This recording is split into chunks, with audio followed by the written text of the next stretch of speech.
So in the previous lecture, we had started reflection of light, chapter number 10 from NCERT book, and today we will start a new topic of this chapter, that is refraction of light. Refraction of light means it is a process in which light bends when it travels from one medium to another, like this. Suppose this is having a medium, right, and light is coming from the source after meeting at point this O, and it bends. So this process, bending of light, is nothing but known as refraction of light. And this ray of light, it is incident ray. This is incident ray, and after meeting this point, it refracted or it bends. So that is why it is known as refracted ray, right? So let me tell you what is the cause of refraction of light. So how this bending of light take place. So let me tell you, suppose we are having a light, right, traveling from one medium to another medium. So there is change in speed of light. So due to change in speed of light, this refraction of light occurs. So next we have mediums. So basically we have two media, like one is rare medium, and second one is denser medium, right? So in case of rarer medium, so speed of light is large. Why? Because in this case, in this medium, the molecules are apart from each other. So in this case, speed of light is large. Speed of light is large, right? Next, denser medium. This is that type of medium in which molecules are closer to each other. So because they are closer to each other, so this will decrease the speed of light. This will decrease the speed of light. So due to increase and decrease of light causes the refraction of light, right? So how we can know that which one is rarer medium and which one is denser medium? So let's take an example of air and water. So you can see air having the molecules apart, right? They are having long distances between them. So that means this is rarer medium. So in case of rarer medium, speed is much more, and this is liquid state in which molecules are closer than the air medium. So this is denser medium, right? If I take water and glass medium, so this is solid medium, right? This is your solid medium and this is like liquid medium. So as compared to liquid medium, solid medium, the particles of solid mediums are very much closer to the water, that is liquid medium. So that means in case of glass medium, this is to be acted as denser and water is acted as rarer medium, right?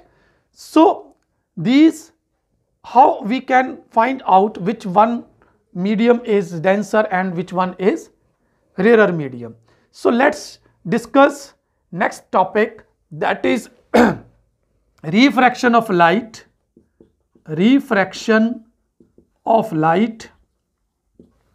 through glass slab.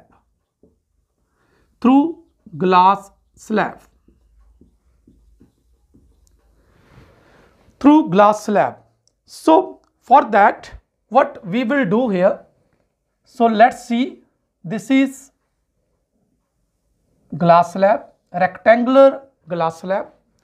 So a ray of light is coming and meeting at this point. So you know this is air medium and this is your denser like glass medium, and this is again air.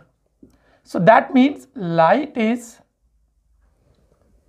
coming from rarer medium and entering to the denser medium.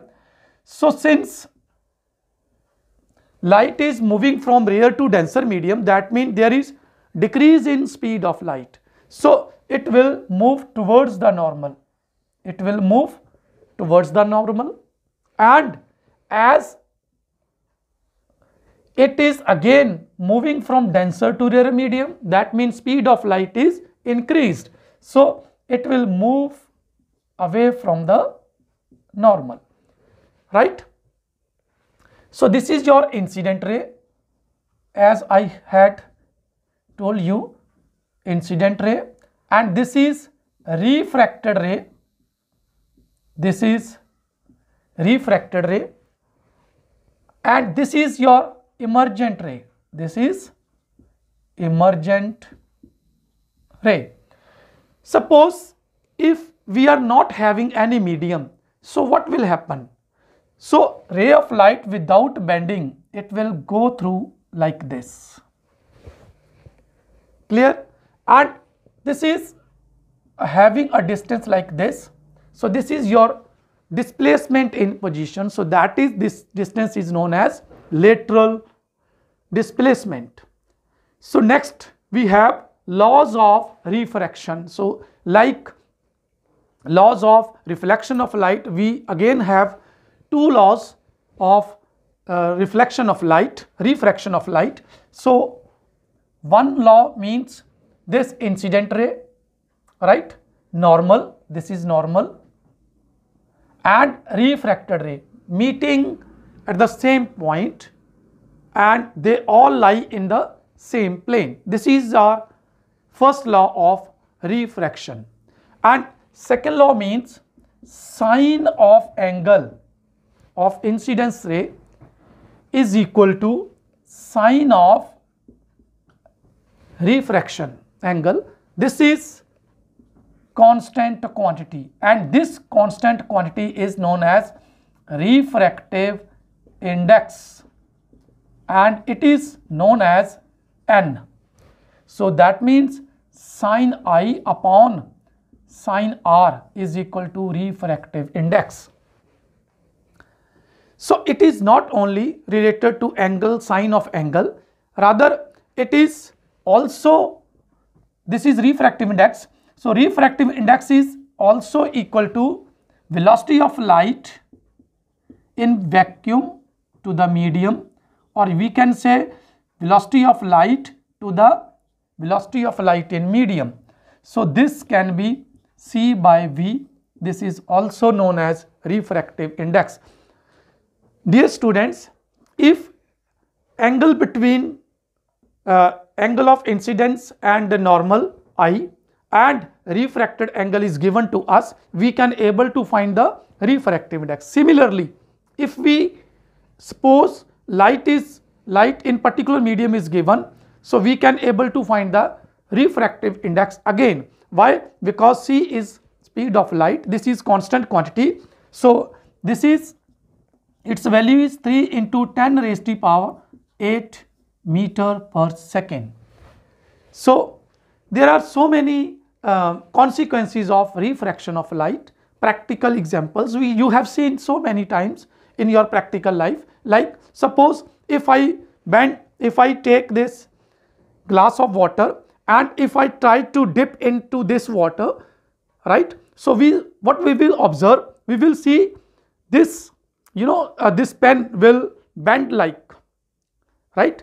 So why is this so? Because we are observing this dipped pen from the other medium and the lower part which is immersed in water in the other medium. So that is why it seems to be, bent. So if I put some coin in this at this bottom and I will see if from this side, so what I will observe? I will observe it is not lying here but somewhere here. So it is little bit more raised. Like there are so many examples. Moreover, twinkling of stars. This is also an example of, refraction of light. So this is what we had discussed about the refractive index, refraction through glass slab, and in the next lecture we will discuss refraction through spherical surfaces. That is, spherical surfaces means lenses like convex lens and concave lens. So this is all about this topic. So we will meet in the next video. Till then, goodbye.